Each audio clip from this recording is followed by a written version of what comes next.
دوستو آج کا ٹاپک بہت اہم ہے اور اس ٹاپک کو سمجھنا آپ تمام لوگوں کے لیے بہت ضروری ہے۔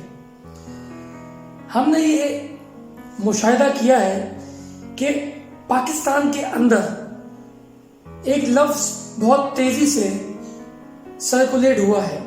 وہ لوگ جن کا جاپانی کراٹے سے تعلق نہیں وہ بھی اس کا استعمال کرنے لگے ہیں، اور جن کا تعلق کراٹے سے ہے جاپانی وہ بھی اس کو بہت اصول سمجھ کے استعمال کرتے ہیں۔ دوستو آپ لوگوں نے ایک لفظ مارشل آرٹ کراٹے کے اندر سنا ہوگا اوس، اور کیوکوشن کے اندر اسی لفظ کو کہتے ہیں ہوش۔ تو آئیے آج اس پہ بات کر لیتے ہیں۔ تاریخی اعتبار سے میں تمام نقطۂ نظر کو پیش کرتا ہوں۔ میں ریسرچ کی بنیاد پر بات کرتا ہوں اور ریسرچ کی بنیاد سے علمی بنیاد کو جوڑنے کی کوشش کرتا ہوں۔ میرا مقصد صرف اتنا ہوتا ہے کہ میں علم سے لوگوں کو آشنا کروں اور علم کو عام کروں۔ میرا اس بات سے قطعی کوئی مقصد نہیں کہ کون میری بات کو سن کر رد کرتا ہے اور کون سچ کو سننا پسند نہیں کرتا۔ دوستو اس پہ بات کر لیتے ہیں۔ اس جاپان کے ایک ایسا لفظ مانا جاتا ہے جسے ہاں کے طور پہ، عزت کے طور پہ، اخلاق کے طور پہ سمجھا جاتا ہے۔ دیکھا گیا ہے کہ ان ملکوں میں جہاں پہ 30 سال سے 40 سال ہو گئے کراٹے کو آئے ہوئے، وہ سب سے زیادہ تیزی سے اس لفظ کا استعمال کر رہے ہیں دنیا بھر میں۔ ایسا نہیں ہے کہ دنیا کے لوگ اس غلطی کو سمجھتے ہوں گے۔ یہ وہ غلطی ہے جو زبان کی غلطی ہے، پروناؤنسیشن کی جیسے غلطی ہم کرتے ہیں، لٹریچر کی غلطی ہم کرتے ہیں، ووکیبلری کی غلطی ہم انگلش اور اردو اور دوسری زبانوں میں کرتے ہیں، ایسے ہی جاپانی زبان کے اندر بھی ایک بہت بڑی غلطی کی جا رہی ہے۔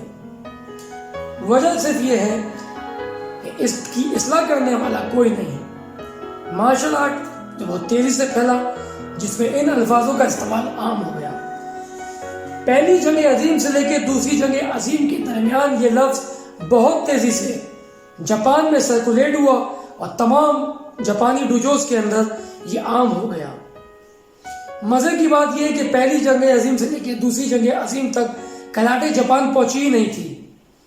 دوسری جنگ عظیم کے بعد یعنی 19 سینچری کے اندر کراٹے جاپان پہنچی ہے۔ اس سے پہلے جاپانیوں کو کراٹے کا نہیں پتا تھا۔ یہی وجہ ہے کہ ہم 1930s کے اندر کراٹے کی شروعات کو دیکھتے ہیں، اور تمام تاریخیں چاہے گوگل انسائکلوپیڈیا کو اگر آپ دیکھ لیں تو آپ کو یہی بتائے گا کہ 1930s وہ پہلا سال تھا جب کراٹے جاپان میں آنا شروع ہوئی تھی۔ دوستو یہ لفظ کیا ہے، کیوں ہے اور یہ کتنا برا ہے، یہ آج بات کر لیتے ہیں۔ عموماً جاپان کے اندر اوس بولنا عام بات ہو چکی ہے، لیکن آج بھی جاپان کے ایسے بہت سارے ڈوجوز کلبز موجود ہیں جہاں اوس بولنا پسند نہیں کیا جاتا۔ وہاں پر اسے بد اخلاقی اور بدتمیزی کا ایک ساؤنڈ مانا جاتا ہے۔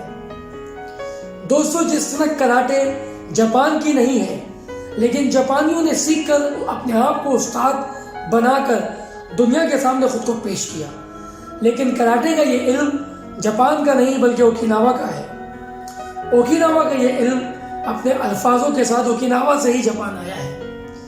لہذا آج بھی اور صدیوں پہلے سے اس لفظ کا کبھی بھی انتخاب اوکیناوا میں نہیں کیا گیا۔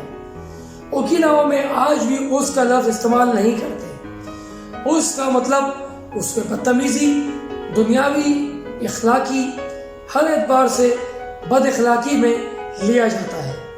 یہ ایک ایسا ساؤنڈ ہے جسے چھیڑنے کے لیے بھی استعمال کیا جاتا ہے۔ میرا ذاتی ایک ایکسپیرینس ہوا، میں جاپان کونسلیٹ کراچی میں جاپان کونسلیٹ گیا، جہاں میں وہاں کے ویزا آفیسر سے میری ملاقات ہوئی اور وہاں انہوں نے ہمیں اچھا ایک ویلکم دیا۔ بات کرتے کرتے میں نے جاپانی الفاظوں کا استعمال کیا اور ان کو بتایا کہ میں جاپانی الفاظوں کو جانتا ہوں، جس سے وہ بہت خوش ہوئے۔ میرے ساتھ بھی ایک شاگرد میرے موجود تھے۔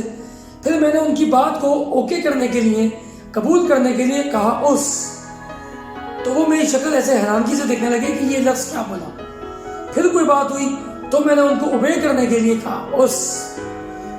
جب تھرڈ ٹائم میں نے یہ لفظ یوز کیا جاپان میں اوس, تو لٹرلی انہوں نے مجھ سے کہا کہ what is that, what is the word, what is this, اوس. تو اس وقت میں نے اوس کا مطلب یہ انہیں بتایا کہ یہ یس اور ہاں اور ایکسیپٹنس اینڈ اوبے کے لیے یوز کیا جاتا ہے. اس سے کہیں جاپنیز لینگویج, میں نے کہا یس. تو انہوں نے کہا کہ ہماری ووکیبلری میں ہم جاپانی اور پاکستانی, اردو, انگلش تمام لینگویجز سیکھتے ہیں. ہم جس ملک میں اپنی ایمبیسی کھولتے ہیں وہاں کی زبان سیکھتے ہیں. ہمیں اپنی جاپانی زبان بہت اچھی آتی ہے. اس کا لفظ پوری جاپانی ووکیبلری میں, لینگویج میں نہیں ملے گا آپ کو. اس لیے میں آئی ایم ویری سرپرائز کہ یہ جاپانی لفظ نہیں ہے اور آپ اسے جاپانی کہہ کے مجھے بتا رہے ہیں. شاید میں جاپانی مکمل نہیں سیکھ سکا, لہٰذا یہ جاپانی نہیں سیکھ سکا, ایسا ہو نہیں سکتا. وہ اپنی زبان میں زندہ ہے. تو دوستو, جاپانی زبان کے اندر بھی اس کا لفظ موجود نہیں ہے. جو لوگ جاپانی زبان کو پڑھتے ہیں وہ جا کے اس کو تلاش کر سکتے ہیں. میری ریسرچ غلط نہیں ہوتی. میں تحقیق سالوں کرتا ہوں, تحقیق کرتا رہتا ہوں, لوگوں سے مدد لینے کی بھی کوشش کرتا ہوں, دنیا کا سفر کرتا ہوں سچ کو نکالنے کے لیے. لہٰذا میں تکے نہیں مارتا. تو دوستو اور میرے کراٹے فیلوز, اس کے لفظ سے بچیں. اس اوکیناوا میں دو گے یعنی گیز جو ہوتے ہیں, دو مردوں کا عشق, اس میں بھی یہ لفظ استعمال کرتے ہوئے دیکھا گیا ہے آج کے زمانے میں. لہٰذا اس کا لفظ اوکیناوا میں بہت غلط سمجھا جاتا ہے. اور چونکہ یہ جاپان سے کئی لوگ آتے بولتے رہتے ہیں تو یہ لفظ سرکولیٹ وہاں بھی ہوا ہے. لیکن اوکیناوا کے ڈوجو میں یہ آج تک کبھی نہیں بولا گیا اور نہ آئندہ کبھی بولا جائے گا. جاپان میں بھی کچھ ڈوجوز میں نہیں بولا جاتا. ہم پاکستان کے اندر اوس, اور مزے کی بات جب یہ اوس خوش ہو جاتا ہے تو ہوش اڑ جاتے ہیں. لہٰذا دوستو, ہوش کوئی لفظ نہیں ہے. البتہ جاپان کے اندر اور اوکیناوا کے اندر ایک اس کا آلٹرنیٹ بہترین الفاظ جاپانی میں مارشل آرٹ کے اندر یوز کرنا چاہیے. یہ آپ لوگوں کے لیے یقیناً نیا ہوگا, لیکن یہ لفظ آپ لوگوں نے سیکھنا چاہیے. اور اپنے مارشل آرٹ ڈوجوز کے اندر اگر آپ اوکیناون اور جاپنیز, تو جاپنیز مارشل آرٹ تو پاکستان میں ہر کوئی کر رہا ہے, اوکیناون صرف ہم کر رہے ہیں. لیکن یہ نالج آپ تمام لوگوں کے پاس ہونی چاہیے کہ ایسی صورت میں جب کوئی ٹیچر آپ کو کوئی بات کہتا ہے یا کوئی بات آپ کے سمجھ میں آتی ہے اور آپ اپریشیٹ کرنا چاہتے ہیں یا آپ اس کو ماننا چاہتے ہیں, اوبے کرنا چاہتے ہیں, تو اس کے لیے لفظ ہے ہائی. ہائی, ہائی مین یس ان جاپنیز. اگر آپ ہائی بولیں گے اس کا مطلب یس, ہاں, اوکے. اور اس کو اور بہتر طریقے سے سلامی اعتبار سے اگر کہنا چاہتے ہیں تو کہیں ہائی سائی. ہائی سائی مطلب آپ نے اس بات کو مانا بھی, با اخلاق طریقے سے سلام بھی پیش کر دیا. ہائی سائی. تو ان لفظوں کو یاد رکھیے گا اور اپنے اس جو لفظ ہے, ہوش جو لفظ ہے, تو ہوش میں آ جائیے اور اس لفظ کو استعمال کریں جو جاپانی کراٹے کی طرح جاپانی زبان میں بھی پایا جاتا ہے. ہوپ یہ ویڈیو آپ کے لیے فائدہ مند ثابت ہوئی ہوگی, انفارمیٹیو ہوگی, اور یقیناً آپ اس سے اپنے آپ کو بدلیں گے. جب تک آپ نہیں بدلیں گے دنیا نہیں بدلے گی, اور آپ دنیا کو بدلنا چاہیں یہ ناممکن ہے. سارا بدلاؤ, ساری شروعات خود سے کی جائے. Stay connected with us. Thank you so much.